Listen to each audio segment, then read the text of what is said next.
Good day, I'm Howard Hewitt, and we're happy to have on campus yesterday and today Brian Doyle, Portland author, magazine editor, maybe a little bit of bon vivant. Oh dear no. Dad, husband, citizen, son, brother, scribbler, ink-stained wretch, as they say.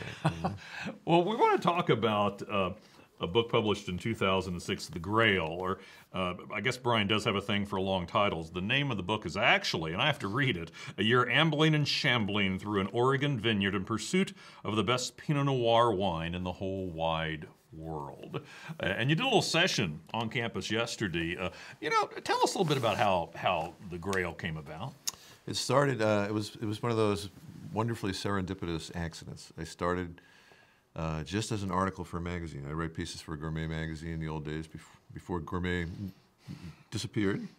And I got fascinated by what happens in a vineyard when it's not the golden autumnal harvest. You know, everybody knows that part. That's the winter. That's the Super Bowl of the year in the vineyard. And I thought, what do you do in February or March? I mean, so I went up, and a friend of mine is a young winemaker, Jesse Lang. And I started just following him around, asking questions, and things got completely out of hand. And so it ended up being a whole book, much to my surprise. But it was enormous fun. And it was probably the easiest writing project I've ever had. I just kept asking questions, and they would answer me in such coherent narrative fashion that I would just jot notes furiously. And eventually my notes got so big, I realized, oh, I think I just wrote a book by accident. And this went on for some time. Yeah, it was more than a year. It was probably a year and a half or so. I teased Jesse Lang, the winemaker. Their sales went up precipitously after the book came out, and so I keep teasing him that he owes me lifetime wine. And he says, no, you bothered me for a year and a half, so I think we're square. Well, now, you did a reading yesterday, and I asked you if you'd be so kind to do this morning. I'll let you set the story up. It's really about Jesse Lang, and I think anybody that's really into wine is really going to appreciate this. The way the book is built is basically structured as a year in the vineyard. It actually walks through the year fairly chronologically. And Jesse, who ended up being the star of the book, much to his dismay, is a very self-possessed young man. He's the assistant. He's the co-winemaker now. He's the general manager of the company. Jesse's in his early 30s. He's a very sturdy and self-possessed guy. Never loses his cool, except once. And the time I caught him when his mask fell off, I found enormously funny. So whenever I do readings, I always make a point of reading this particular passage. So let me read you this. This is funny. And remember, he's very self-possessed. He never loses his cool. So, June, I say to Jesse one day, come on, how hard is it really to grow Pinot Noir? I mean, everyone I talk to is always pissing and moaning about how hard it is to grow it and how it's like a wheezing genius hothouse orchid that has to be coddled and nursed like a fading movie star. And I expect him to grin like he usually does, but this time he winces. And it turns out he's had a long day in the vineyard worrying about his grapes because off he sails on a monologue that begins by lauding the complexity and subtlety and nuance of the wine that comes from the grape, then swerves into how the grapes are as thin-skinned as teenagers in a new school. And how the vines are all prissy about how they need just the right amount of sunlight and water, not too much and not too little, and how they totally quail and fail under rain that falls too hard, and they swoon at the slightest stress, and you have to darn well nearly feed them with a spoon when they're babies, and you might as well go around the vineyard at night and swaddle each vine in a blanket for heaven's sake, and rock them gently to sleep, and if a Pinot Noir vine even suspects there might be a virus on the same continent, it's ready to call it cancer or a brain tumor and give up the ghost. And it's pretty much like they spend all their time huddled moaning by the fireplace, asking you to plaintively go get them a hot herb tea and a lozenge and a lurid novel. And sometimes you want to stand at the top of the hill and shout, get a grip! And there was this wonderful pause.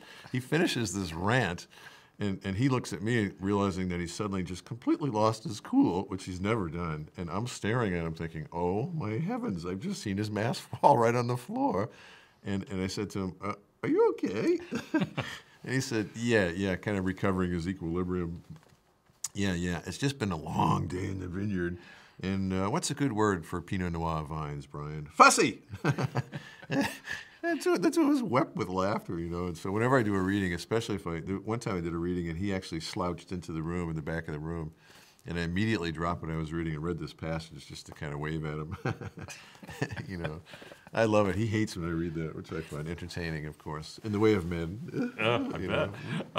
I met Jesse right after, not too long after the book came out, and was talking with him about it. And I remember him saying one of the things he really liked about it, it wasn't a technical book, even though that may have been a slight bit of a technical blip on his part when he lost his cool. Right. But he liked it because it came from that perspective, and he thought that was part of the book's success. Is that your view? Yeah, very much. A couple of things struck me after it was done. One, it's not at all, in a funny way, it's not really a wine book. You know, a lot of wine writing is very stiff and very addicted to numbers and technical discussion of the flavors and stuff like that. And I wasn't interested in that. I don't know anything about it. And I was really interested in how they actually do it.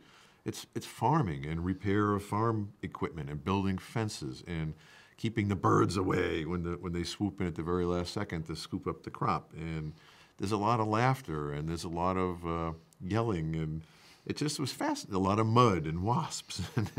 And so I was fascinated by that, by the actual doing of it. What do you do all year long? And then Jesse also said something to me I never forgot. He said to me at one point, I'm happy that you did this because it forced me to be articulate about what I do. You know, I'm so used to doing it and dealing with the actual function of it that to actually stop and think, what are we doing and how are we doing it and what difference does it make and why is it good and how does it affect people's lives and why is this actually a good thing in the end for human beings? So see, he was grateful that I sort of forced him to actually articulate what it was that he did. And I think a lot of the reason that the book is fun is because it's fun. It's an idiot's guide to making wine, led by the chief idiot, me. So, you know, we talk when we get into wine geekiness, we talk about wine having legs. To some extent, this book has had legs. It goes on and on. Are you surprised that the interest it still holds? Well, some of it's comic. I mean, one of the things I've noticed is when I did readings from this book for a couple of years, right after it was published, I still would do readings every week or so. And I thought, boy, these are the most successful, happy readings I've ever done. And the book club meetings are just joyous. And I finally realized that's because everybody's drinking the wine. You know, it seems to me that book clubs are really drinking clubs that occasionally read books. You know, but I think part of the appealing, the continued appeal of it, I think, is not the writing or the author, but the fact that it's fun, that it's just relaxed. And like, come with me, let's have an adventure. You know, that's sort of the zest of the book is, boy, I don't know anything about this. Let's go find out. It has sort of a cheerfully foolish ambiance to it, I think, that was sort of fun. And it leads you into what's become an enormous boom in Oregon, certainly. You know, in 1965, there were 0 wineries in Oregon, and now there's more than 500. And it's true in every state. It's true here in Indiana. Were you a real enophile, a real wine enthusiast before this? I loved really good wine, couldn't afford it, but I loved good table wine. I love having wine with dinner. I think that's an important part of life, and so this was the precipitant event for this. Really, was my lovely bride likes to go off on little adventures and expeditions, and the wine country in Oregon in the Willamette Valley is just a beautiful, unbelievably beautiful area. Rolling hills and hawks and eagles and. Oh, it's just lovely. So we would go up there on little adventures and stumbled across this particular winery. And I got to be good friends with Jesse. He's a real nice guy. And his dad, the other winemaker, is his father, who's just the most cheerful, exuberant fellow you ever met in your life. You know him. Well, and Don's quite the example of the liberal arts, isn't he? Oh, I'll say.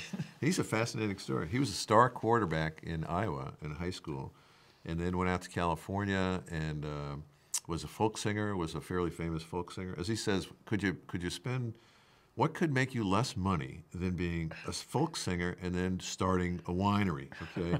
So,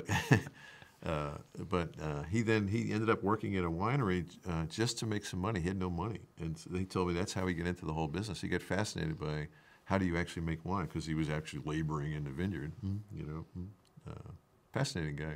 You know, one of the things that I've heard a lot of times in wine travel is these people like Don and Jesse Lang, you find them to be people of great passion. Has that been your experience? Yeah, the people, I mean, there are some people I think who go into it as an ego thing, perhaps, and there are some people who go into it to lose a lot of money. Which you can do. Very rich people on their second career. If you want to lose a lot of money in a hurry, start a winery.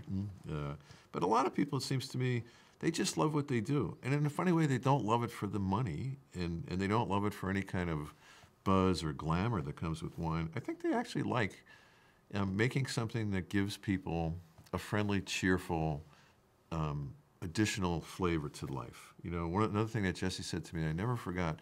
He said, "Look, wine is for talking. Wine is for eating. Wine is for being with your friends and your family.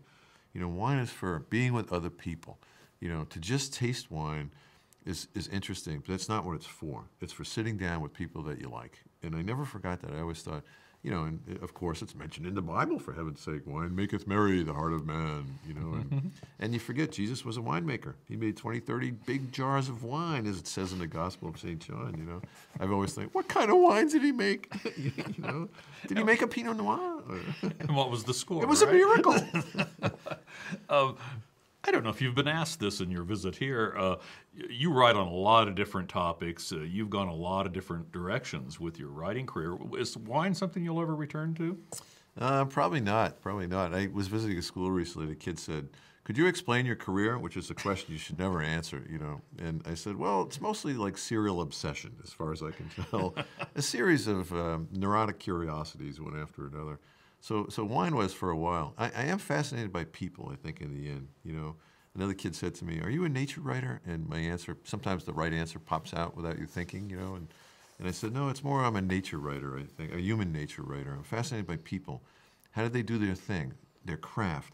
How do you carry your load? How do you hold hands against the dark?" You know, and so stories like that I find fascinating.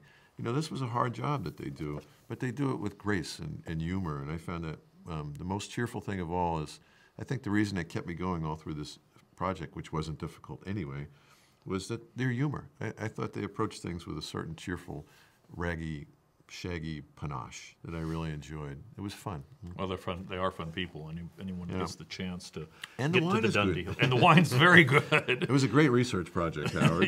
That's what I tell people. You know, I write about wine, so it's just research. It's a scholarly thing, yes. You must understand, we're professionals.